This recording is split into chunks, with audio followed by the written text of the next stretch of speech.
Hey guys, John V here from Phone Reno. You're watching our in-depth video review of the Toshiba Excite 10. It's powered by NVIDIA Tegra 3 quad-core processor.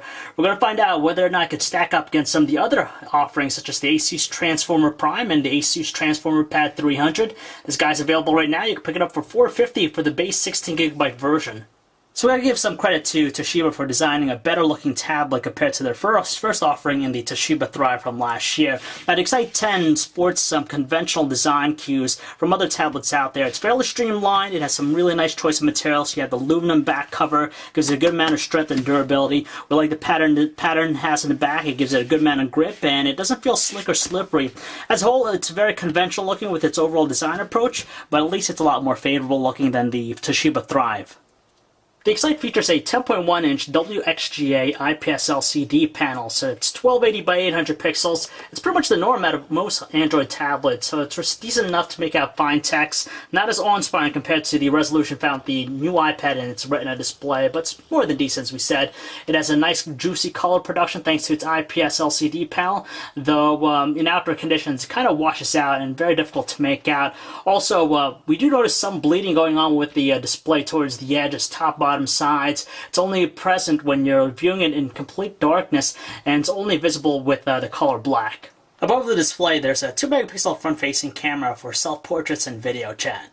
Meanwhile, on the sides of the tablet, we find its left and right speaker, its proprietary dock connection port for charging and data connectivity, the dedicated power button, the volume control. They're both very responsive when you press them down. You have also a orientation lock, microphone, 3.5mm headset jack, micro HDMI out, the micro USB port which you could use for just data connectivity, and a full-size SD card slot. And finally in the rear there's a 5-megapixel autofocus camera with a single LED flash. The ability to shoot 720p videos. There's nothing out of the ordinary with the Excite 10 just because it features the stock Android 4.0 ice cream sandwich experience. So if you've seen it before on other tablets, you'll be very familiar with it. Of course, a lot of personalization thanks to the vast widgets and all the features of it. But it'd been nice to see Toshiba add just a little bit of customization, whether it be just some sort of additional widgets or just to differentiate themselves from the competition. Of course, we love the fact that the Toshiba Excite 10 is powered by an NVIDIA Tegra 3 quad-core processor and it's coupled with 1GB of RAM. And you can tell even with the graphically intensive live wallpaper, it's able to maintain a good amount of responsiveness with pretty much any operation, whether it be opening up applications, kinetic scrolling, stuff like that, watching videos. It's pretty effortless, but every now and then we do notice just a little bit of lag, but it's not that bad at all. Thanks to its mighty fast processor, we're extremely happy with the web browsing experience on the Toshiba Excite 10. You can tell here with kinetic scrolling, it's very responsive, able to maintain the same rate of fluidity with pretty much all operations, whether it be kinetic scrolling or just pinch zooming. And thanks to flash support, you definitely get that desktop-like experience. As an alternative, Toshiba packs its very own media player to watch videos or play music. Nothing different about the video player, but with the music, it's pretty much straightforward with its presentation. Not quite as attractive looking, quite conventional. You have your albums, your songs, and all that. And when you're playing a song, it just displays the usual stuff. As expected, the tablet runs fine when it comes to watching high-definition videos. The one we have here is encoded in DivX, 1920 by 1080 resolution, 1080p, and you can tell running very smoothly, a lot of good details, nice punchy colors. It's able to also play a wide variety of different codecs like H.264, XVID, and also MPEG-4. Unfortunately, there's no love given to the Excite 10's 5-megapixel autofocus camera, and as a whole, it's just pretty disappointing. Terrible to say the least. With its details, it's really indistinct and faint, and on top of that, in low lighting conditions, you could forget about using it. It's just a lot of digital noise that muddies up its overall quality.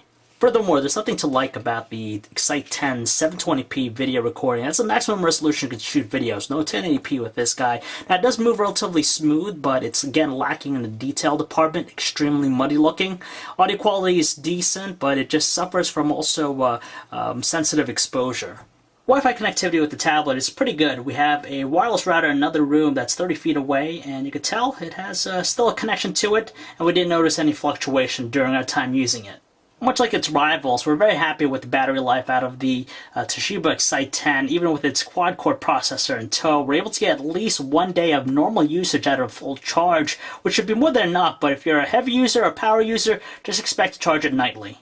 First and foremost, we got to say that we like the direction that Toshiba's going with its second generation Android tablets. The Excite 10 is vastly superior compared to the Toshiba Thrive from last year. It sports a contemporary design, much like its rivals. It also has some nice specs like the quad-core NVIDIA Tegra 3 processor. So there's definitely a lot to like for $450. But then again, if you really want to get something at the upper end of the spectrum, we still recommend the Asus Transformer Prime. It's $500, $50 more than this guy, and you get a tablet that has a convertible style to it, better display, and of course a thinner tablet as a whole, and just seems like the more appealing. It's a respectable offering from Toshiba, but for the money, we still probably recommend the Asus Transformer Prime. So if you'd like to learn more about the Toshiba Excite 10, you can check out our website, guys, phonearena.com. This is John V. Thanks for watching.